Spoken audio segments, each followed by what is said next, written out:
Right now on Justice. This is the biggest load of bull I ever heard. The Cavalier Clintons are at it again. In tonight's opening statement, I'll tell you why, what we now know about the Clinton Foundation and its pay-to-play politics are enough to disqualify Hillary Clinton from a move into the White House. Plus, can this campaign be saved? It's so easy to solve. Everybody understands that. I talked to the Trump campaign about the rough couple of weeks and how they can get right back on message and right back on top for November.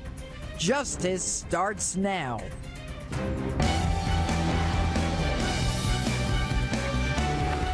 Hello and welcome to Justice. I'm Judge Jeanine Pirro. Thanks for being with us tonight. Now to my opening statement. It wasn't about convenience, and this is not old news. She set up the personal server to prevent us from learning her private business. And it is only because of a government watchdog group and an ethical federal judge that we found out why this week. Why? Because Bill and Hillary Clinton are the Bonnie and Clyde of American politics. Now follow me on this one. Why would a woman, a lawyer no less, one experienced many times over in the ways of Washington, risk placing classified information, our live assets, the placement of satellites, drones, and our most secret plans on an unprotected, non-government, non-capturable server? Why would she violate federal regulations upon which she was schooled just before she became Secretary of State, not to mention violate federal criminal laws that would put her in jail? She's too smart to do that. Why would she take the time to make the effort to hide, destroy, and delete 33,000 emails? Now we know. She did it for the most selfish of reasons, the oldest of motives. She did it for greed and for power and for the almighty dollar. She did it to hide her shady Clinton Foundation dealings. She did it in order to do favors for Clinton donors and to put a price tag on our State Department. The same duo who came up with a scheme to rent out the Lincoln bedroom is back in business with a new and bigger scheme, one that is more far-reaching and worldwide, one that violates not only the law, but all codes of moral and ethical conduct in government. A couple willing to sell anything to the highest bidder for money and power. This is why the emails were hidden from the beginning, and this is why they were ultimately destroyed and deleted. This week, we find out top State Department aide Cheryl Mills, formerly of the President Bill Clinton impeachment team, aligned with Hillary ever since, and also on that private server, was advised in 2012 that a Freedom of Information request was made for the number of email accounts used by Hillary Clinton. Now, dozens of senior officials throughout the State Department, including Clinton's immediate staff, obviously concerned, exchanged emails with the secretary and Cheryl Mills. They actually used the personal account to discuss the official business and advise her of this FOIL request. Their response to the request? There were no records. They were in active defense mode to hide their scheme. And when truth is put to the lie, that in fact there was an email account, they say they made a mistake. Had they been honest, that personal server would have been exposed years earlier. And also this week, we find out a clear pay-to-play relationship between the Clinton Foundation and the Clinton State Department. An urgent email from Doug Band, formerly assistant to President Bill Clinton, now overseeing the Clinton Foundation, to Cheryl Mills and Uma Abedin, those two jewels on that private server, request that a huge Clinton Foundation donor meet a high State Department contact in Lebanon. The individual paid the price of admission, folks.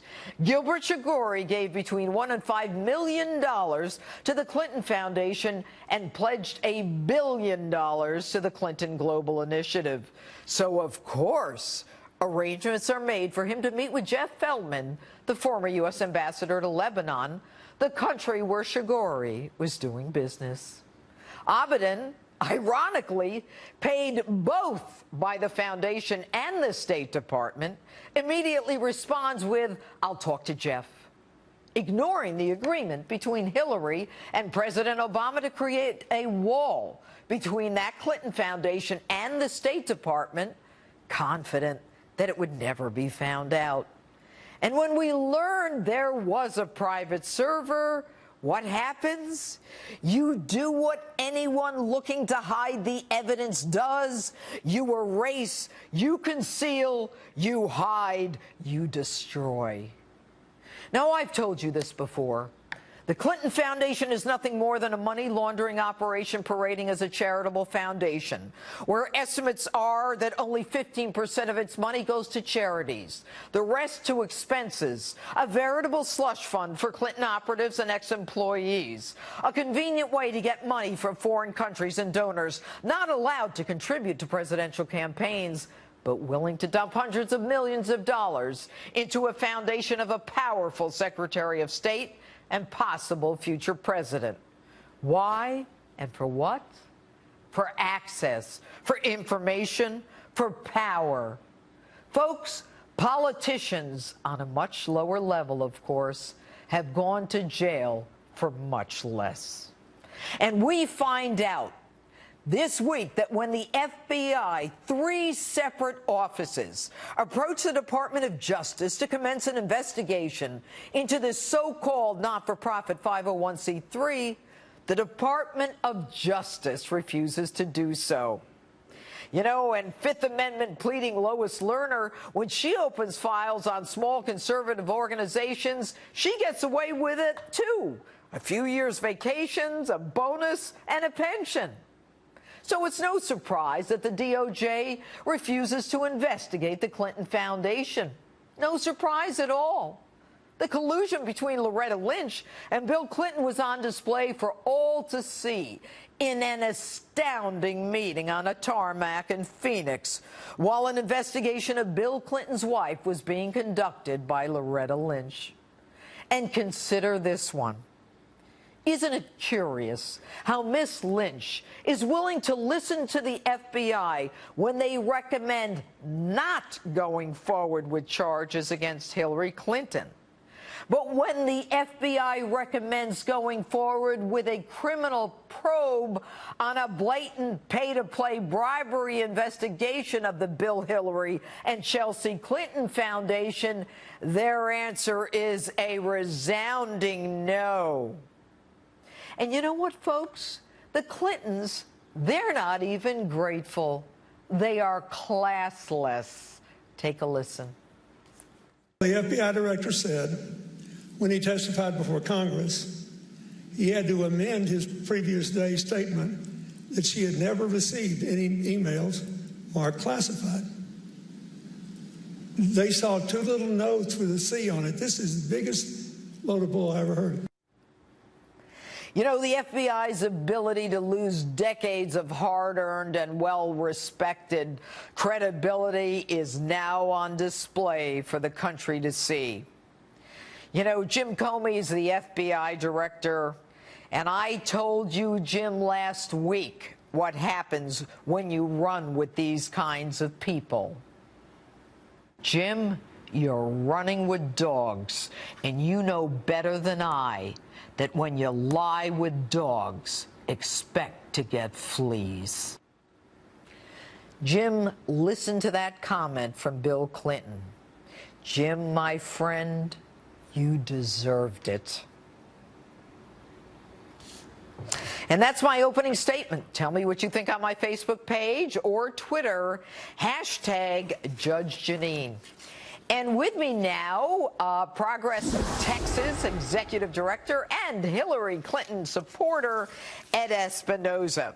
All right, Ed, let's talk about the fact that you've got Hillary Clinton's aides employed by the Clinton Foundation and the State Department when Hillary Clinton promised President Obama that there would be a wall between the foundation and the State Department. How did she get around that when she signed an MOU, a memo of understanding with the president, that there would be no connection between the two? Well, first of all, thanks for having me back. I do appreciate being here. And as far as the emails go, look, I've worked in a government office before. Many people have. You can't always control the emails that are coming in to your office. No, that's not my question. I'm not talking about the emails. I'm talking about Hillary Clinton said that there would be a wall between the State Department and the Clinton Foundation.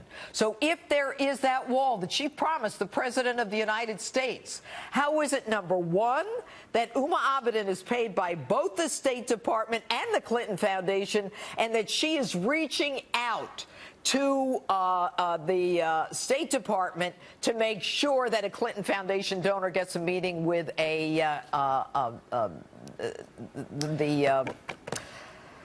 Mr. Feldman there, the ambassador to Lebanon? Well, I'm not certain that she was getting paid by both organizations at the same time, which is, okay, well, that's an important distinction. That I'm not familiar with those details, but I will say this. If there's an MOU between the State Department and another office in the government, that doesn't necessarily bind an outside entity by that MOU. The MOU was between Hillary Clinton and the president, saying that there would be a wall between the foundation and the State Department. I'm trying to give you an answer to it.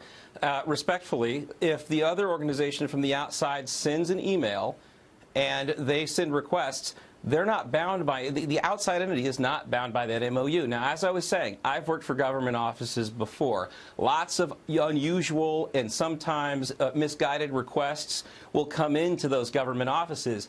The important thing is do the offices receiving them have the judgment to act or not act on them?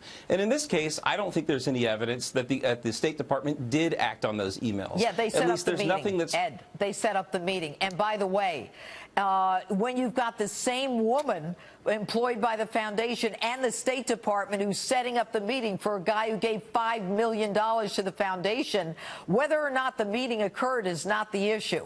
Shigori and Feldman say it didn't occur, but they set up the meeting. You got a problem with that? I'm really not familiar with those particular details, so I wish I could tell you more. All right. I don't know that far on it. All right. You know, Bill and Hillary Clinton released their taxes today, and 96% of their charitable donations went to their own foundation. Did you know that?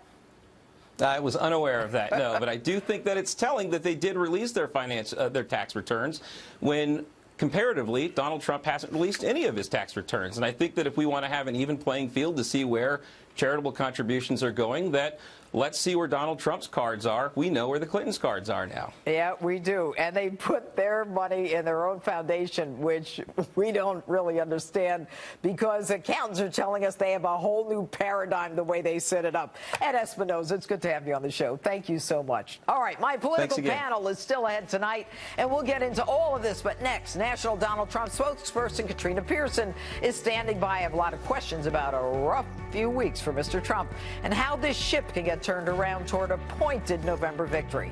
My interview with Katrina is next. I have a newspaper that's failing badly. It's losing a lot of money. It's going to be out of business very soon. The New York Times, okay? I love it.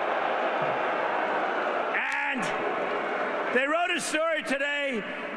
Anonymous sources have said, 3 anonymous sources, anonymous this, anonymous that, the newspaper's going to hell. They've got a couple of reporters in that newspaper who are so bad, with, I mean, lack of talent, but it's going to hell. So I think maybe what we'll do, maybe we'll start thinking about taking their press credentials.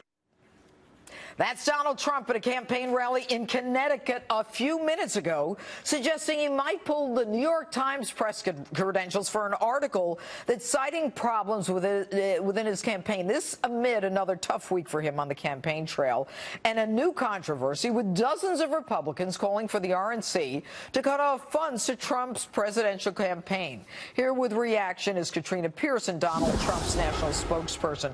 All right, Katrina, I am looking at this article now inside the failing mission to save Donald Trump from himself. And Donald is correct. I mean, it is one anonymous source after another. And that, you know, the campaign is in trouble. Is the campaign in trouble? No, Judge, it isn't. But that has become the most common theme, whether it's the New York Times and other mainstream print press or even at CNN. There's always this anonymous source or two anonymous sources that seem to know more than even the campaign knows about the campaign. They've all been writing the Trump campaign obituary now for over a year.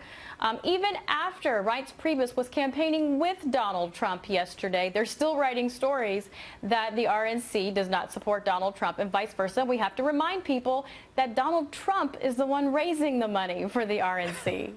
You know, Katrina, though, when I hear Donald in Connecticut, and I'm not sure why he's in Connecticut, but we'll get to that in a minute, you know, talking about the New York Times, who cares about the New York Times? Who cares about what they say? I mean, people want the fight in Donald to be against Hillary Clinton and what we're hearing about the Clinton Foundation and this craziness of people contributing millions and billions of dollars getting access. It's the old Lincoln bedroom all over again on steroids. So why is he doing this?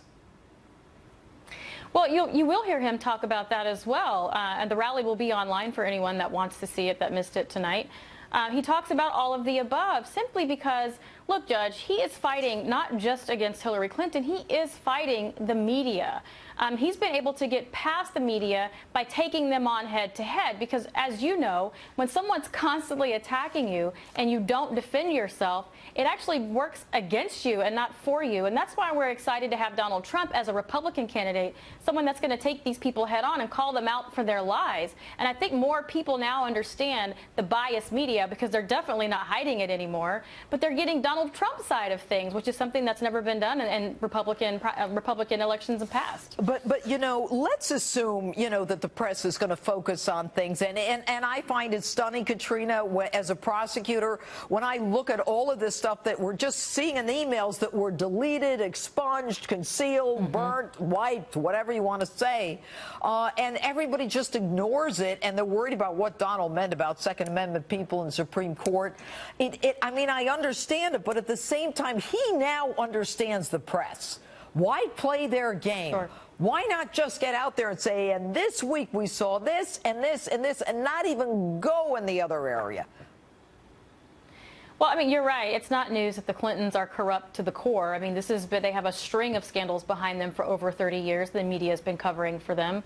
And, you know, it's no secret that there's corruption in the government. I mean, cronyism is why we have a Donald Trump nominee and why the Bernie Sanders people rose up and why the Tea Party even started. Right. Donald Trump is taking on everything. This is the entire establishment, whether it's the right or the left or even the media. And Donald Trump is taking them head on. He will be talking about the emails. And if you check your inbox, the campaign just sent out a very lengthy discussion on the emails as well as the pay to play for the Clinton Foundation.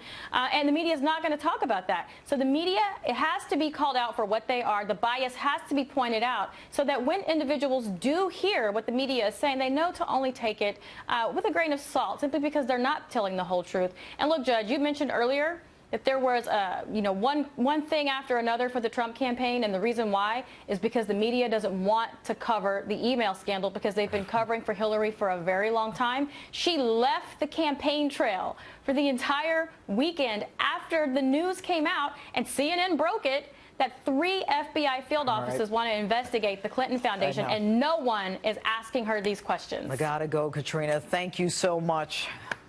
Still ahead, Trump pollster Kellyanne Conway is here to map out the path to November. And next, my political panel is standing by to talk Trump, Hillary. A Bad week for the Clinton family as new reports raise more serious questions about the Clinton Foundation. Joining me now, Chief Counsel for the American Center for Law and Justice, Jay Sekulow. All right, Jay, what have we learned this week from those emails that were released? I mean, what we have learned, of course, is what we've got Abedin being paid by Teneo, the Clinton Foundation, the State Department. And if there's this wall between the State Department and the Foundation, how does somebody get paid by both? Who's her, who does she respond to? Yeah, so the wall was breached, and it was breached in a couple of contexts. Number one, as you mentioned, you had the situation where Abedin is on the payroll of both the Clinton Foundation and the State Department. Now, that should be deemed a little ironic, if not, of course, in my view, illegal, because the idea that, what is it, the Clinton Foundation is a wholly owned subsidiary of the State Department is a wholly owned subsidiary of the Clinton Foundation? That's not the way it's supposed to work. There's a federal statute involved, 18 U.S.C. 208. You're not supposed to engage in that kind of financial transactions between departments. Then number two, Cheryl Mills, her chief of staff, is interviewing, while she's a State Department employee, going up to interview people for senior positions, not within the Department of State, but rather within the Clinton Foundation. And do you know, do you know what they say about that, Jay? They say that that was charity work on her part. Do they really think we're that stupid? Yeah, well, she was a volunteer. Here's the problem. The Secretary of State signed a document when she became secretary. It was actually on her Senate letterhead saying she understands the rules. There'll be no commingling of activities between the Clinton Foundation and the State Department. She breached those. And then with the sharing of employees. Have you ever heard of such a thing? I mean, I was a government lawyer. You were in government. I mean, sharing employees? You don't get to do that, especially when you're the State Department head, the Secretary of State. Then number three.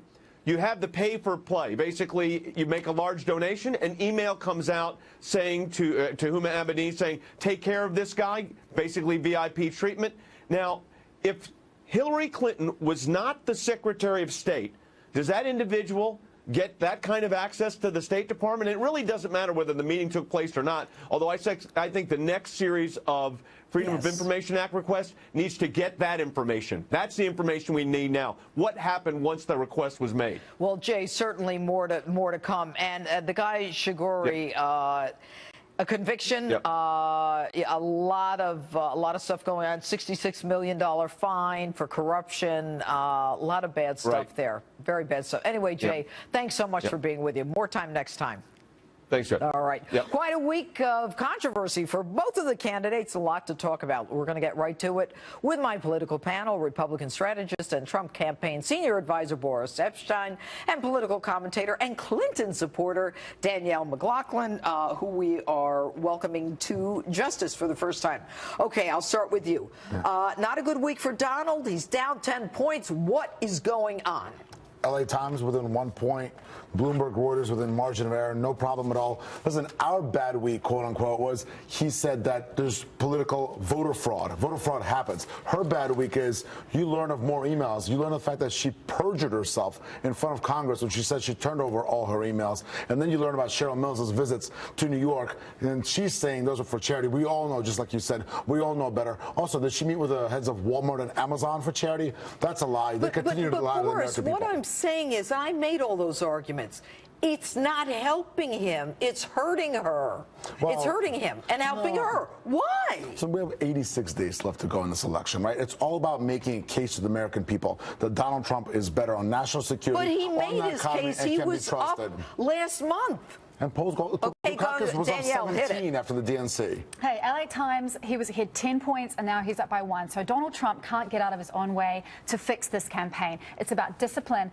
This election, this campaign is a job. This is a job interview. He has shown a lack of discipline. He has shown a lack of real policies. And this nonsense about voters and rigging in Pennsylvania, there are 800,000 more Democrats in Pennsylvania than there are Republicans. So if we get out the vote, then Clinton will take this without any kind of voter rigging. In 2012, there wasn't one voter for Mitt Romney in Philadelphia. You really believe that? Listen to this. Not one voter. I know voters personally I've got a who voted for Mitt Romney in 2012. My response to that is in 2012, the state of Pennsylvania signed a legal stipulation declaration saying that they had no knowledge of any voter fraud in that state or outside. That doesn't mean it didn't happen. And I was on the McCain campaign in 2008, and we'll tell you for a fact I focused on voter fraud. We'll tell you for a fact it happened in Ohio, I'm a prosecutor. I know what happens. I prosecute it. Okay, I don't need some political person to tell me it doesn't happen. I'm just reminding the people, not telling you. Let me go back, though.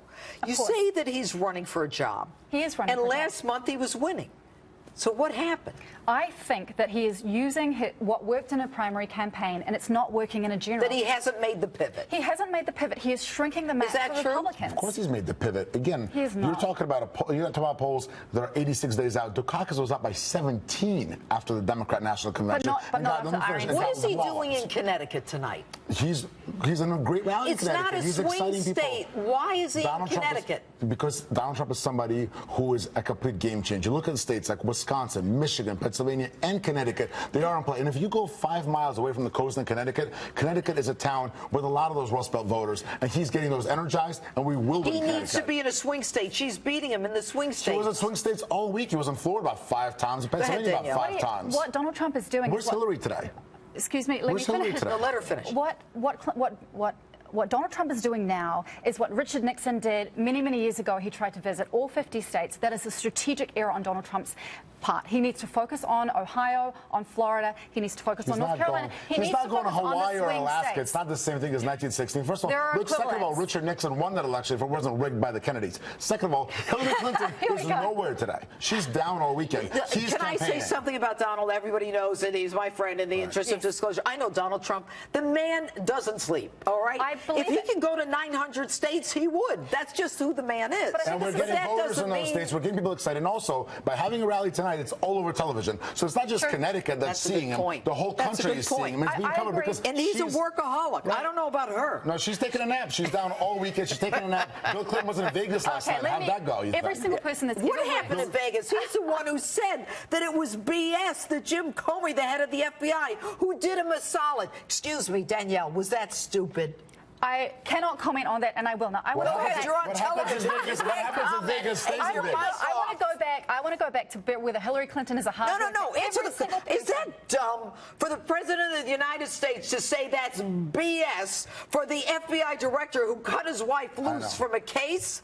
She likes Loretta Lynch, but he doesn't like Comey, huh? What I will say is Loretta Lynch and, this whole Clinton, Plain, Arizona, complete mistake. Absolutely mistake. Clinton has made mistakes. I can admit that. And now we know that Loretta Lynch also shut down investigations. 3 FBI offices, field offices, wanted to investigate the foundation. Loretta Lynch shut it down. She can do problem. She could do. She's been promised that job in the Clinton administration. Yeah, Hillary promised it on television. Donald Trump is promising his daughter a place on his cabinet. If that's not cronyism, I don't know what So is Bill and Hillary Clinton. Come on. When? I think Chelsea will take the role of First Lady. That's not the same. That's not the same as the head of the DOJ cutting them a break. It's always good with the panel here. What are the key states that can unlock a victory for Donald Trump in November? Kellyanne Conway is a Trump pollster, and she's here to walk us. The battle for the swing states is on, and new polls this week show Hillary Clinton with a significant lead in some of the key states. Here to break it all down and talk about what Trump needs to do to turn it around, Trump campaign pollster Kellyanne Conway. All right, Kellyanne, good to have you on Justice. What I want to do is I want to talk about those swing states. Donald is not doing as well as he was doing. He's down nationwide, but I want to go through some of the states. I'm going to get them up on the screen. I want to start with Florida. Now, he won big in Florida. Right now, Hillary's at 44. He's at 39. It's a must-win state, correct, for Donald? But we have a huge field operation there, and Mr. Trump was there this week. Governor Pence, his vice presidential running mate, has been there. That's a state where we've got a great ground game. And the other thing is, the question that nobody's asking, Judge, is why is Hillary Clinton at 44% in Florida?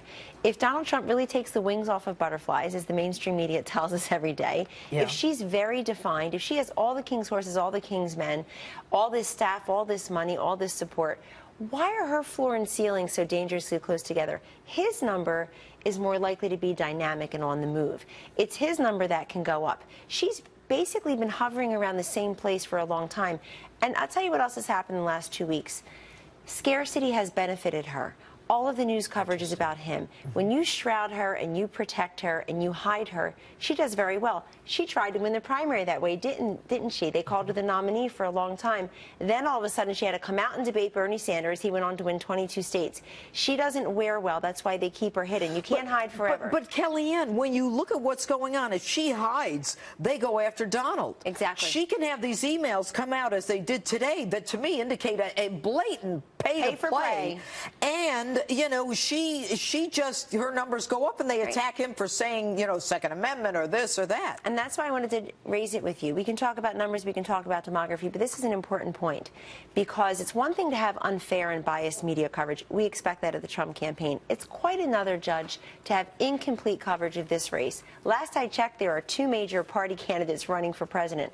Only one gets all the coverage. And look, I know it's more exciting to cover Donald Trump. He's a historically dynamic candidate. He's fascinating. I know she's boring and she lies for a living and people get tired of her. She's very grating.